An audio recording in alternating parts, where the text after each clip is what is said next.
इंसाफ चाहते हैं, इंसाफ क्या चाहते हैं, इंसाफ आपके आगे, आपके आगे आवाज दो, आवाज दो, आवाज दो, आवाज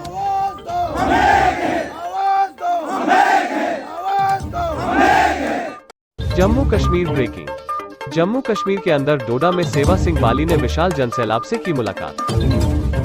सेवा सिंह बाली ने कहा, जम्मू कश्मीर के अंदर जितने भी डेली बेसिस हैं उनको तमाम डिपार्टमेंट में पूरी तरीके से रेगुलर किया जाए। 7 दिन के दौरे पर डोडा में विशाल जनसैलाब में हजारों की तादाद में मुलाकात के दौरान सेवा सिंह बाली ने होम मिनिस्टर ऑफ इंडिया से अपील की, जम्मू कश्मीर के अंदर जितने भी डिसेंगेज SPOS हैं उनको पूरी तरीके से बहाल किया जाए और कहा, जम्मू कश्मीर पुलिस को CRPF की तर्ज पर सैलरी दी जाए व तमाम अलाउंसेस CRPF की तर्ज पर दिया जाए। पिछले 6 और 7 साल से जो संघर्ष किया, आज उनमें से कुछ SPOs को 18,000 रुपये सैलरी तक हमने पहुंचाया और उसमें हमने ये डिमांड की थी कि अब इनकी रेगुलर पॉलिसी फ्रेम होनी चाहिए, जिसमें टाइम पीरियड 2 साल 3 साल फिक्स करके इनको रेगुलर कर दिया जाए। तो गवर्नमेंट में उस सिलसिले में प्राइम मिनिस्टर ऑफ इंडिया तक पहुंचा था और उन्होंने चीफ सेक्रेटरी जम्मू कश्मीर को लिखने के बावजूद चीफ सेक्रेटरी जम्मू कश्मीर को टस से मस नहीं हुआ। तो उसके बाद हम मजबूर हो गए। मैंने उस सिलसिले में अब सुप्रीम कोर्ट ऑफ इंडिया में एक रिट पिटीशन फाइल की है, जो 170 पिटीशन नंबर है, यानी डायरी नंबर है। उसमें कोई भी ऑनलाइन उसको देख सकता है। उसमें हमने ये डिमांड की है कि जो जम्मू कश्मीर के अंदर, लद्दाख के अंदर और हिमाचल प्रदेश के अंदर जितने भी हमारे SPOs भाई तैनात हैं उनको ट्रीट किया जाए एज ए कांस्टेबल, क्योंकि भर्ती भी उनकी उसी तरीके से होती है, ड्यूटी भी सेम है, यूनिफॉर्म भी सेम है। मैं बताना चाहूँगा कि SPOs की जो नौकरी है, इन्होंने SPOs को, अब मैं नहीं बताना चाहूँगा, इन लोगों को सिर्फ इस्तेमाल किया जाता था जैसे भेड़ बकरियों की तरह। जम्मू कश्मीर के अंदर एक लीडर का फोन आ जाता था, एक SPOs को बोला जाता था। मुझे कश्मीर में कई जगहों पर यह बात सुनने को मिली, बड़े दुख से कहना पड़ता है। कहीं हमारे लोगों ने ये बोला कि वहाँ पर ऑफिसर उनको बोलते थे, आज हम नौकरी करते थे SPOs और कल हम जब आते थे तो हमारे ऑफिसर हमें बोलते थे, आपका तलाक हो गया है, आप चले जाओ घर, हमने दूसरा लड़का रख दिया है। यानी हमारे किसी बड़े आदमी का फोन जाता था तो एक को निकाल के दूसरे को लगा दिया जाता था। जम्मू कश्मीर की ये परंपरा रही है।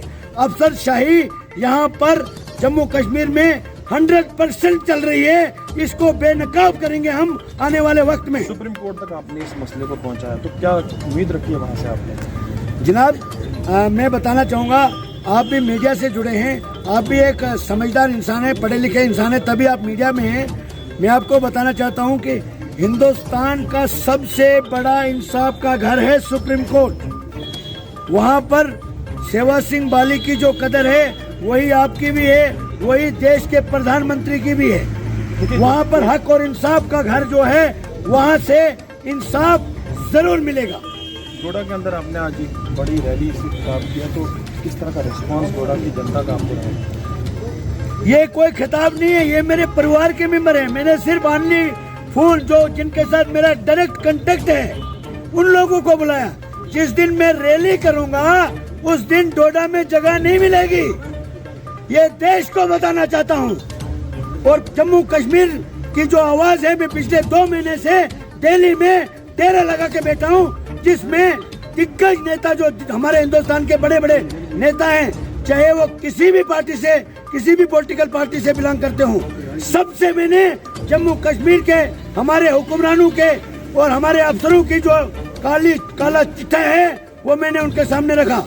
और वहाँ से मुझे यही सुनने को मिला, उन्होंने यही कहा कि आज तक हमें जम्मू कश्मीर से कोई ऐसा नेता नहीं आया जिसने जम्मू कश्मीर के लोगों के लिए कुछ मांगा हो और जम्मू कश्मीर की ये हालात बताई हो। मैं कहता हूं कि जैसे आप मीडिया से जुड़े हैं, 90% डेली वेजर्स आज सड़कों पर हैं विदाउट सैलरी, 10-10, 15-15 साल। सिर्फ सुनने में यह आता है, आज कमेटी बनी, आज मीटिंग हो गई, कल कंफर्म हो जाओगे। वो कल आया नहीं। 70 साल से हम उस कल का इंतजार करते करते थक गए। अब हमने एक मूवमेंट चलाई है कि अब गरीब खुद जागे हैं, अमीर वर्सेस गरीब की लड़ाई होगी। यानी जिनके साथ जुल्म हुआ है अब वो जाग चुके हैं।